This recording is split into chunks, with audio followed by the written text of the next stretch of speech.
County case, 21-year marriage, one minor child. They did not want any child support or spouse support.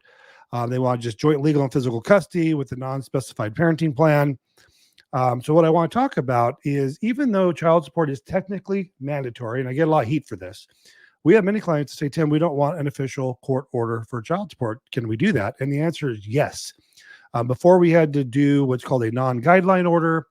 But now the courts allow us to just indicate that it's reserved jurisdiction, which means kind of like the spouse support, none now, but the court still has the jurisdiction. If one of you want to go back to court to ask for child support, the court still has the ability to do that. So we're not saying zero, although it is zero child support. You can't put zero on the child support order, but you can write in reserved, and that's totally acceptable by the court. The reason I wanted to bring up the no spousal support, which that is not an issue.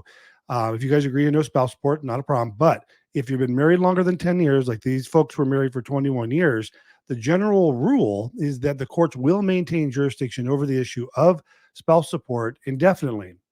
The issue this can cause is if you are going through a divorce where you and your spouse are not in agreement, or it's going to be a default without an agreement type case, then you will not be allowed to terminate the court's jurisdiction over spouse support, because the rule is the court's going to maintain jurisdiction unless by agreement and by signing a waiver of spouse support that basically says, I know the court would generally maintain jurisdiction, but we are agreeing that we want the court to terminate jurisdiction so they can't award spouse support to either one of us in the future. Only by agreement can you do that. I had one of the cases, and I probably should just not, I should probably just keep going down the list, but I think I'm going to talk about that as well, where I was going to do it as a default without an agreement and not involve the spouse.